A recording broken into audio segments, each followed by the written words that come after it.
Hi welcome to political picture. సినిమాకు ముహూర్తం షాట్కు clap అట్టహాసంగా కొట్టారు. కథ బాగా కుదిరిందన్నారు.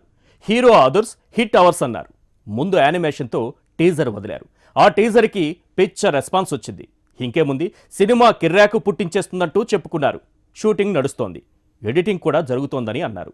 ఇప్పటి వరకు తీసింది ఎలా ఉందోనని చూపించమని జనం అడిగితే కెమెరాలో రీలు పెట్టడం మర్చిపోయాం, రీలుకు ఆర్డర్ ఇచ్చాం, వచ్చేస్తుందని అన్నారు. అది వచ్చేలోపు సీన్లు మారుద్దామంటూ సిట్టింగ్స్ మొదలెట్టారు. ఇలా ఉంది మన అమరావతి కథ. ఇప్పటి వరకు మార్కింగ్ కాదు కదా, కనీసం డిజైన్లే ఫైనల్ కాలేదు. 3 ఏళ్లు అవుతున్నా ఒక్క అడుగు కూడా ముందుకు కదల్లేదు. అద్భుత రాజధాని అంటూ రంగుల బొమ్మలు మాత్రం పదే పదే చూపిస్తున్నారు. అసలు అమరావతి ఎప్పుడు కడతారు, అసలు ఎప్పుడు మొదలెడతారు? ఇదే నేటి మన పొలిటికల్ పిక్చర్.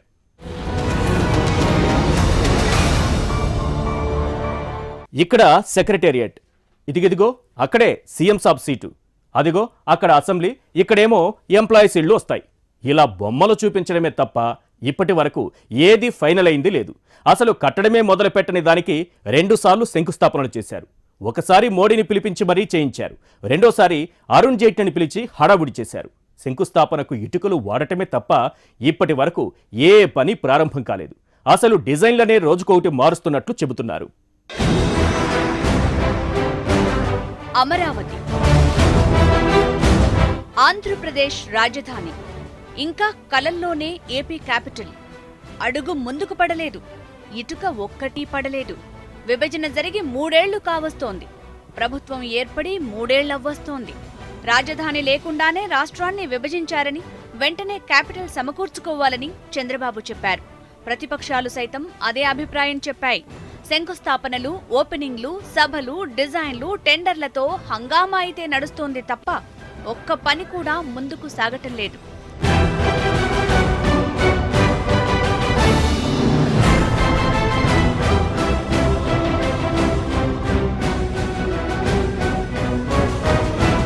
ముందు భూములను తీసేసుకున్నారు. 1000 ఎకరాల్లో ఆకాశ సౌధాలను నిర్మిస్తామన్నారు. మంచి యాడ్ ఫిల్మ్లా ఒక వీడియో తయారు చేశారు. అది రిలీజ్ చేసి చప్పట్లు కొట్టుకున్నారు. అంతే, అక్కడి నుంచి కథ ముందుకు నడవటం లేదు. బాబుగారు విదేశాలకు వెళ్తున్నారు, వస్తున్నారు. అందరికీ రాజధాని నిర్మాణం చేసుకోవచ్చని ఆఫర్లు ఇస్తున్నారు. కానీ ఇప్పటి వరకు ఎవ్వరికీ ఫైనల్ చేయలేదు. వారు ముందుకు రాలేదు, ఈయన ఓకే చెయ్యలేదో అర్థం కావటం లేదు. కానీ క్యాపిటల్ కహానీ మొదలైన దగ్గరే ఆగిపోయింది.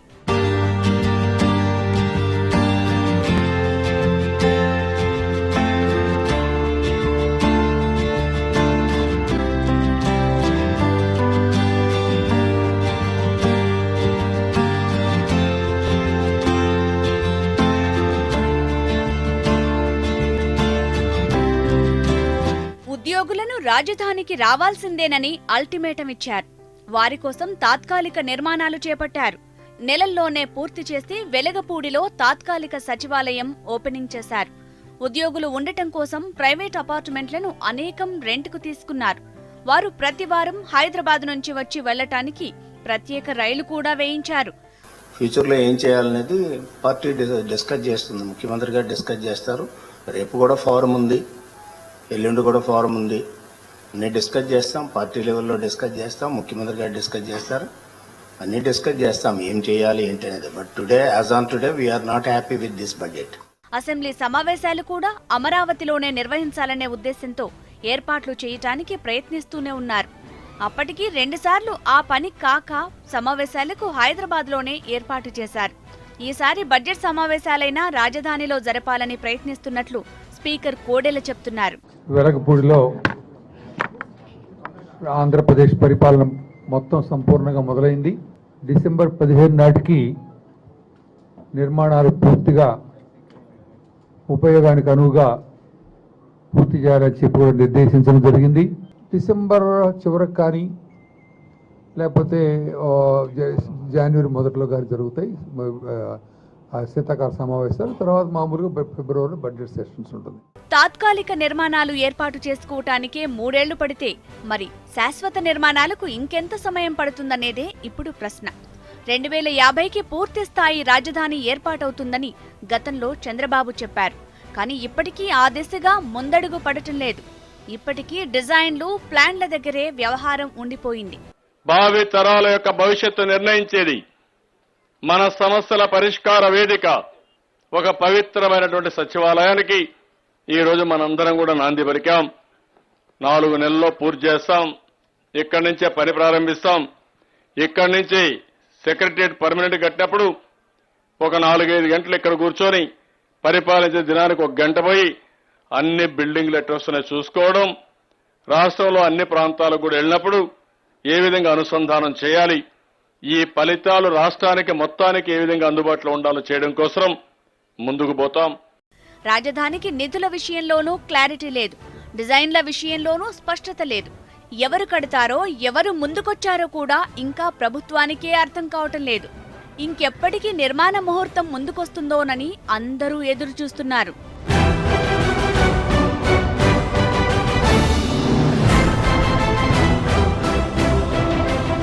సింగపూర్ డిజైన్లు అన్నారు, వరల్డ్ క్లాస్ స్టైల్ అన్నారు. అంతలోనే అందులో ఏదో మిస్ అయిందని అన్నారు. మిస్ అయింది మన సంస్కృతి సంప్రదాయమే అన్నారు. అవి కవర్ కావాలంటే మనోళ్లు కావాలన్నారు. అందుకే జక్కన్న రాజమౌళిని లైన్లో పెట్టారు. సినిమాల్లో చూపించినట్లు ఇక్కడ కూడా పవర్ఫుల్గా చేయాలని కోరారు. బాహుబలి పార్ట్ 2 కూడా రెడీ అయిపోయింది. కానీ ఇదేమైందో తెలియదు. అంతలోనే గౌతమిపుత్ర శాతకర్ణి వచ్చేసింది. బావుమరిది సినిమా క్రిష్ అదరగొట్టేశారని, ఆయనను కూడా అమరావతిని ఓ చూపు చూడమని అన్నారు.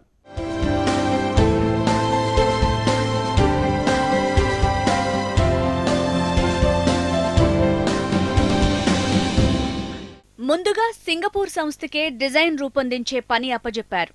వారు మాస్టర్ ప్లాన్ తయారు చేసిచ్చారు. ఈ మాస్టర్ ప్లాన్ కసరత్తుకు కూడా చాలా సమయం పట్టింది. అసలు సిఆర్డీఏ పరిధి ఎంతవరకు, అందులో రాజధాని నిర్మాణాలు ఎంతవరకు, ఔటర్ రింగ్ రోడ్డులు, ఇన్నర్ రింగ్ రోడ్లు ఏవి ఎక్కడొస్తాయి అన్నీ మాస్టర్ ప్లాన్లో రూపొందించారు. మొదట ఇది కూడా డ్రాఫ్ట్ రూపొందించారు. ఈ డ్రాఫ్ట్ను తయారు చేయటానికి ఓ 6 నెలలు పడితే ఫైనల్ చేయటానికి మరో 6 నెలలు పట్టింది. ఎట్టకేలకు మాస్టర్ ప్లాన్ను అధికారికంగా విడుదల చేశారు. మాస్టర్ ప్లాన్ రెడీ అయ్యాక నిర్మాణాలపై మోడల్స్ ని పరిశీలించారు. సింగపూర్లోని కట్టడాలను ఏపీ సర్కార్ బృందం పరిశీలించింది. ఆ తర్వాత అదే తరహాలో తమకు కూడా మోడల్ డిజైన్ చేయమని కోరగా సింగపూర్ వారు డిజైన్లను రూపొందించి పంపించారు. అయితే ఆ డిజైన్లు చూశాక మళ్లీ ప్రభుత్వానికి మరో ఆలోచనొచ్చింది. అందులో తెలుగుదనం లేదని, మన సంస్కృతి సంప్రదాయాలను ప్రతిబింబించటం లేదని చంద్రబాబు అభిప్రాయపడ్డట్టు చెప్పుకొచ్చారు. అందుకే అలాంటి కట్టడాలను బాహుబలిలో రాజమౌళి అద్భుతంగా చూపించాడని, అందుకని ఆయనకే ఈ పని అప్పజెపితే బెటర్ అని డిసైడ్ అయ్యారు. ఇక రాజమౌళి రూపొందిస్తున్నాడంటే కావలసినంత ప్రచారం కూడా వస్తుంది. ఇంకే ఉంది, ఆలోచనను ఆచరణలో పెట్టేశారు.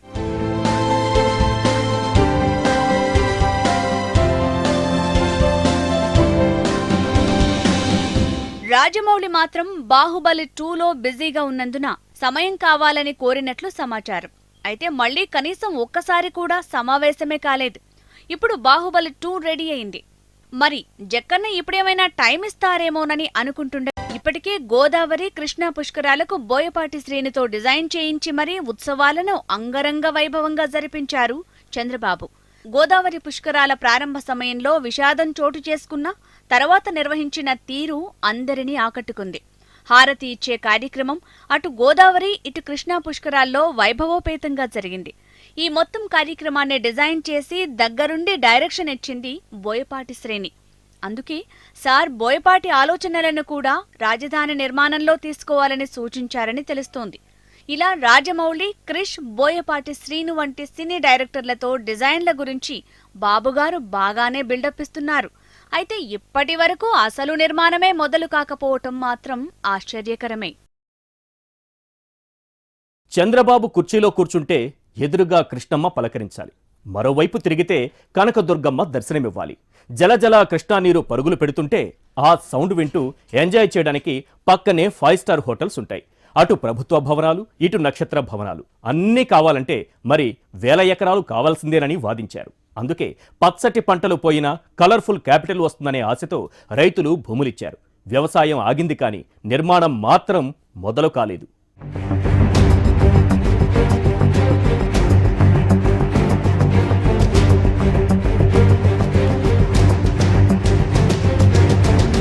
రాజధానికి ఏ ప్రాంతం ఎంచుకోవాలనే దానిపై చంద్రబాబు ప్రభుత్వం చాలా పకడ్బందీగా వ్యూహాలను నడిపించింది. ఎన్నికలకు ముందు వైసీపీయే గెలుస్తుందనే వాతావరణం ఉండటం, ప్రకాశం జిల్లా దొనగొండ దగ్గర రాజధాని వస్తుందంటూ రియల్ ఎస్టేట్ నేతలు చేసిన ప్రచారంతో చాలా మంది అక్కడే భారీగా కొనుగోళ్లు చేశారు. ఎన్నికలు అయిపోయాయి. టీడీపీ అధికారంలోకి వచ్చాక కథ మలుపు తిరిగింది. విజయవాడ, ఏలూరు మధ్య అంటూ ప్రచారం మొదలుపెట్టారు. అందరూ నూజివీడు, గన్నవరం చుట్టూ భూములు ఎగబడి కొన్నారు. అయితే తెలివిగా నూజివీడు వైపు జనాన్ని డైవర్ట్ చేసి టీడీపీ నేతలు మాత్రం అమరావతి, గుంటూరు చుట్టుపక్కల భూములు కొనుక్కున్నారనే టాక్ ఉంది. అందుకే చివరకు విజయవాడ, గుంటూరు మధ్యలోనే అమరావతి అని ప్రకటించారని వైసీపీ ఆరోపించింది.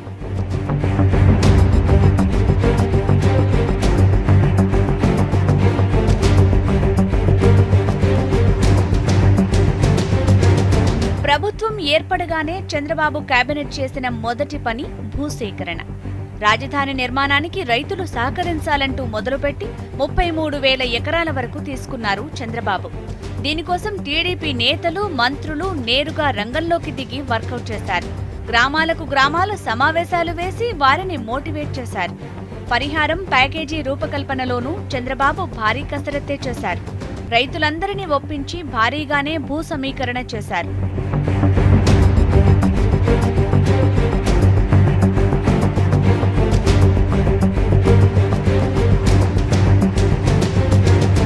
రాజధానికి ఇంత పెద్ద ఎత్తున భూములు తీసుకోవటాన్ని ప్రతిపక్షాలు తీవ్రంగా వ్యతిరేకించాయి.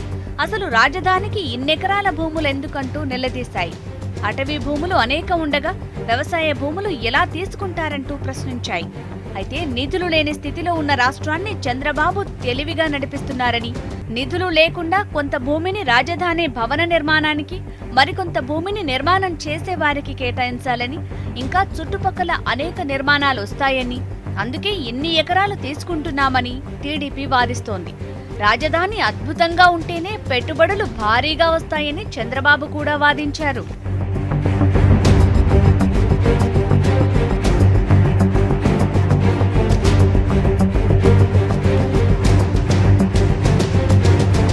చాలా గ్రామాల రైతులు ప్రభుత్వ ప్యాకేజీకి ఒప్పుకొని భూములిచ్చేశారు. వారికి ప్రస్తుతం ప్లాట్ల కేటాయింపు కొనసాగుతోంది. అయితే విజయవాడకు కాస్త దగ్గరలో ఉండి భూముల విలువ కమర్షియల్ గా ఎక్కువగా ఉన్న గ్రామాల రైతులు మాత్రం ఈ ప్యాకేజీకి ఒప్పుకోలేదు. ఒప్పుకోనందుకు బెదిరిస్తున్నారని కూడా ఆరోపించారు. దీనిపై కొందరు పవన్ కళ్యాణ్ను సంప్రదించడంతో జనసేనాని ఆ గ్రామాలకు వచ్చి పర్యటించారు. ఆ తర్వాత ఆయా గ్రామాల భూములపై చంద్రబాబుతో చర్చలు కూడా జరిపారు. బలవంతంగా ఎవరూ లాక్కోకూడదని, లాక్కుంటే ఊరుకోనని పవన్ హెచ్చరించారు.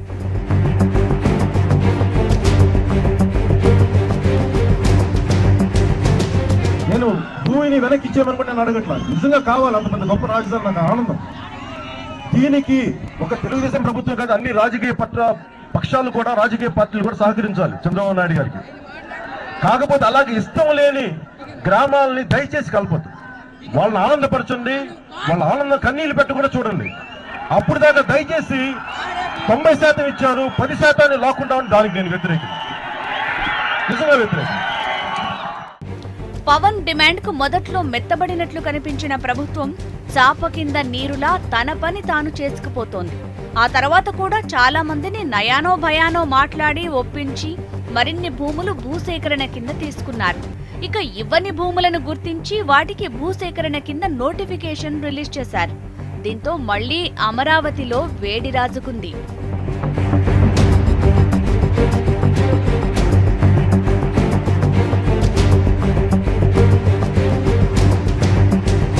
కృష్ణమ్మ చేతికందుతుంది. పొలాలు పూలు పూయిస్తాయి, రోజు తినే కూరగాయలు పండిస్తాయి, చక్కటి పండ్లు అందిస్తాయి. అందుకే వాటిని వదులుకోదలుచుకోలేదు. భూ సమీకరణకు నో అన్నారు. ఒకసారి జనసేనాని అడ్డుపడ్డాడు. ఆగిందనుకుంటే మళ్లీ రణం మొదలైంది. ఇవ్వక తప్పదని మంత్రులే వార్నింగ్లు ఇచ్చేస్తున్నారు. ఇప్పుడు సీన్లోకి ప్రతిపక్ష నేత జగన్ ఎంటర్ అయ్యారు. ఈ సర్కారు వల్ల కాదు, నేనొచ్చాకే రాజధాని కడతానన్నాడు. కావాలంటే భూములు వెనక్కిస్తానని అన్నాడు. భూసేకరణ మాత్రం ఆగదని అధికారులు ఖచ్చితంగా చెప్పేస్తున్నారు. పవన్ హామీ ఇచ్చినా భూసేకరణ ఆగటం లేదు. ప్రభుత్వం చట్ట ప్రకారం తన పని తాను చేసుకుపోతోంది. కొందరు రైతులు భూమి ఇవ్వక తప్పదా అనే డైలమాలో పడిపోయారు.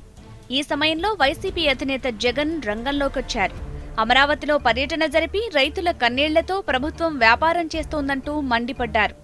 ఇన్ని వేల ఎకరాలను తీసుకుని ఇప్పటి వరకు ఒక్క ఇటుక కూడా వేయలేదంటూ జగన్ మండిపడ్డారు. రైతులందరూ తమ తమ డాక్యుమెంట్లు పక్కాగా ఉంచుకోవాలని, తాము అధికారంలోకి వచ్చాక నచ్చితే పరిహారం, లేదంటే భూమి తిరిగి ఇచ్చేస్తామంటూ జగన్ వాగ్దానం చేశారు. ఈ 2 ఏళ్లు ఎలాగో కోట్లకు పోయో ఇంకొక రకంగానో కోట్లకు పోయో ధర్నాలు చేసో ఏదో రకంగానో ఈ 2 సంవత్సరాలు మన భూముల్ని ఎట్టోగొట్ట మనం కాపాడుకున్న తర్వాత నేను చెప్తా ఉన్నాను, ఆ తర్వాత వచ్చేది మన ప్రభుత్వం, మన అందరి ప్రజల ప్రభుత్వం. ఆ తర్వాత ఎవరు ఈ భయంతో బతకాల్సిన పని లేదు. ఆ తర్వాత మీకు మంచి రేటు వచ్చేట్టుగా, మీరంతకు మీరే వ్యాపారాలు చేసుకునేట్టుగా బ్రహ్మాండమైన క్యాపిటల్ బ్రహ్మాండంగా కడతామని చెప్పి 3 ఏళ్లైనా అమరావతిలో నిర్మాణం చేపట్టలేదని, ఈసారి టీడీపీ ఓడిపోవటం ఖాయమని, తాము అధికారంలోకి వచ్చాకే రాజధాని నిర్మాణం జరుగుతుందని జగన్ ప్రకటించారు. టీడీపీ నేతలు మాత్రం జగన్ రాజధాని నిర్మాణాన్ని అడ్డుకుంటున్నారని మండిపడ్డారు. రైతులంతా స్వచ్ఛందంగా భూములిస్తుంటే జగన్ అనవసరంగా రెచ్చగొడుతున్నారని విమర్శించారు. ప్రపంచమే గుర్తించే స్థాయిలో నిర్మాణం చేస్తుంటే పనికిరాని విమర్శలు చేస్తున్నారంటూ జగన్పై అధికార పార్టీ నేతలు విరుచుకుపడ్డారు. జగన్మోహన్ రెడ్డి లాంటి చీడ పండగ పట్టిన చీడని అమరావతి రైతులు కూడా అదేవిధంగా ఈ చీడను తొలగిస్తారు. ఏదైతే మనం నిర్మాణం చేసుకున్న ట్రాన్సిట్ సెక్రటేరియట్ భవనాలు ఎదురుగా పర్యటన చేసి రాజధానిలో ఒక్క ఇటుక కూడా నిర్మాణం చేయలేదని అబద్ధం మాట్లాడుతూ ఉన్నా అంటే, అసత్యం మాట్లాడుతూ ఉన్నా అంటే అది నోరా తాటిపట్ట కూడా అర్థం కావటం లేదు. భూసేకరణ మాత్రం ఆగదని, షెడ్యూల్ ప్రకారం జరిగిపోతుందని రైతులు కూడా సానుకూలంగా ఉన్నారని మంత్రి నారాయణ చెప్పుకొచ్చారు. ఇప్పటికీ కూడా భూ సమీకరణ కింద భూములు ఇవ్వటానికి అవకాశముందని, రైతులు ఈ అవకాశాన్ని వినియోగించుకోవాలని చెప్పారు. ఇక భూములపై అధికార ప్రతిపక్షాల మధ్య పోరు సాగుతోంది. మరోవైపు రైతుల ఆందోళనలు కొనసాగుతున్నాయి. 33,000 ఎకరాలు ప్రభుత్వం చేతిలో ఉంది. 1,400 ఎకరాల కోసం భూసేకరణ నడుస్తోంది. కానీ రాజధాని నిర్మాణం మాత్రం ఎక్కడ వేసిన గొంగళి అక్కడే అన్నట్లుంది.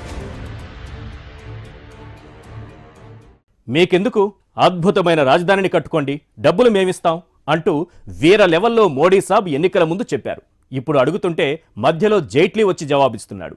ఏ డబ్బులు అడిగినా మొత్తం లిస్టు చదువుతూ పదే విసిగించేస్తున్నాడు. క్యాపిటల్కు కరెన్సీ ఇస్తాం, ఇంకా టైం పడుతుందని అంటున్నారు. వాళ్ళు ఇవ్వలేదనే బాబు గారు డిజైన్ ఫైనల్ చేయటం లేదనే టాక్ ఉంది. మరి ఇవన్నీ ఎప్పటికయ్యాను?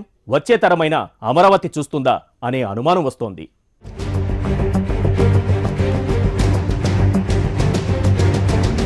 అసలు రాజధాని నిర్మాణం ఎందుకు లేట్ అవుతుంది? సమస్య ఎక్కడుంది అంటే అందరి సమాధానం నిధులే. నిధులు లేవని, అందుకే నిర్మాణం ఆలస్యమవుతుందని టీడీపీ నేతలు కూడా ఆఫ్ ది రికార్డ్ చెప్తున్నారు. మరి కేంద్రం నుంచి ప్యాకేజీ ఇస్తామన్నారు. రాజధాని నిర్మాణానికి అయ్యే మొత్తం ఖర్చును భరిస్తామన్నారు కదా, అవి ఏమయ్యాయి అంటే సమాధానం రావటం లేదు. ఎన్నికల సమయంలో నరేంద్ర మోదీ దేశానికి 2వ రాజధాని స్థాయిలో అమరావతిని అందిస్తామని హామీ ఇచ్చారు. చంద్రబాబు आज भारतीय जनता पार्टी आपके सपनों को साकार करेगी भारत माता की. నిధులు లేవనే వంకతోనే 33,000 ఎకరాలు అవసరం లేకపోయినా సమీకరించారని, ఇప్పుడు ఇన్ని వేల ఎకరాలు గుప్పిట్లో పెట్టుకుని నిధులు లేవని చెబుతున్నారేంటని ప్రతిపక్షాలు ప్రశ్నిస్తున్నాయి. అసలు ఇంత భూమి రాజధానికి అవసరం లేదని, కేవలం టీడీపీ నేతల వ్యాపారాలు, నిర్మాణాలు చేసే సంస్థలతో వారి లావాదేవీల కోసమే తతంగం అంతా నడిపిస్తున్నారని వారు విమర్శిస్తున్నారు. 35 ఏళ్ల భారీ ప్రణాళిక పెడతారా? కానీ ఇవాళ తాత్కాలికంగా ప్రజలకు అవసరమైనటువంటి పద్ధతిలో మాత్రం ఏమీ ఉండదు.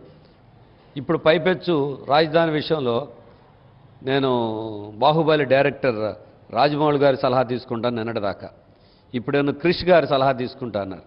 వాళ్ళు మంచి దర్శకులే, కానీ రాజధాని నిర్మాణానికిను సినిమా దర్శకులకి అంటే ఇది ప్రజల్ని ఏదో ఒక రూపంలో మసిపూసి మారేడుగా చేయటం తప్ప, నమ్మించడం, గొప్పలు చెప్పడం తప్ప ఇంకోటి ఏం కాదు.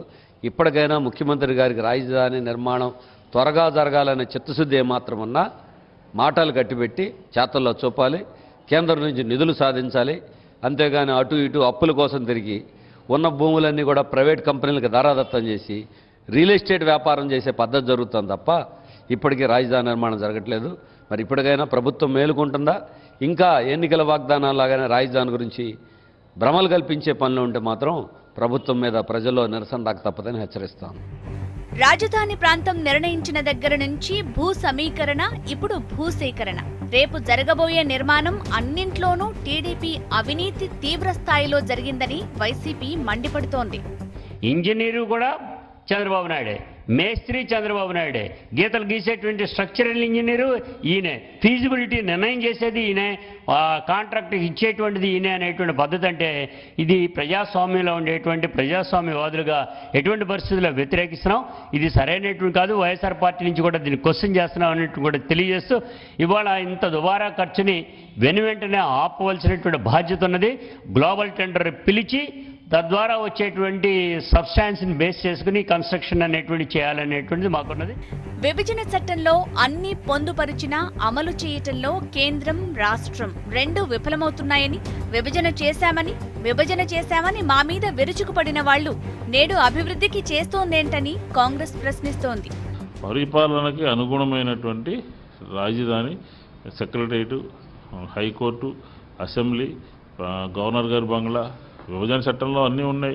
వాటన్నిటినీ మీరు గౌరవించి దాన్ని ఏ విధంగా చేయాలో ఆలోచన చేయకుండా రాజధాని అని అంటే ఒక పెద్ద మహానగరం నిర్మిస్తారంట. ఎవరికోసం మహానగరం?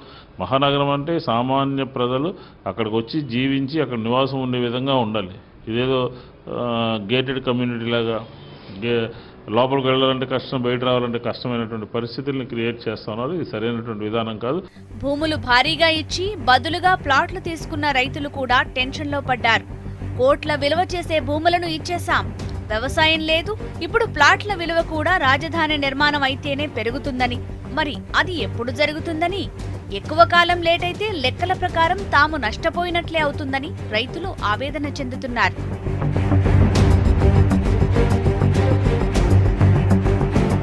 రికార్డు స్థాయిలో ఇంత భూమిని సేకరించి కూడా నిర్మాణం చేయలేకపోతున్న ఏపీ ప్రభుత్వాన్ని ఏమనాలో అర్థం కాని పరిస్థితిలో రైతులున్నారు.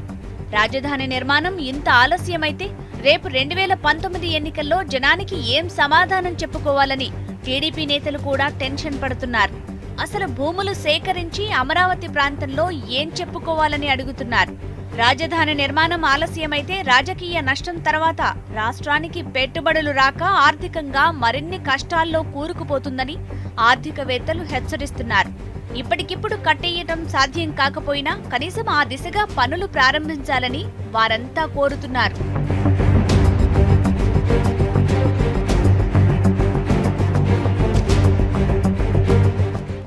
రాజధాని లేకుండా కట్టుబట్టలతో పంపించారంటూ పదే పదే చెప్పే చంద్రబాబు ఆ రాజధాని నిర్మాణం ఎప్పటికి మొదలెడతారో అర్థం కావటం లేదు. రైతుల నుంచి భూములు తీసుకుని వ్యవసాయమైతే ఆపేశారు. భూములు ఇవ్వడం ఇష్టం లేని వారిని నోటిఫికేషన్లతో భయపెడుతున్నారు. కాదంటే అభివృద్ధికి ఆటంకమంటున్నారు. కనీసం 2019 ఎన్నికల ముందైనా పునాదరాయి వేస్తారా అనేది అర్థం కాని బ్రహ్మ పదార్థంగా మారింది. ఇది ఇవాల్టి పొలిటికల్ పిక్చర్. చూస్తూనే ఉండండి HM TV.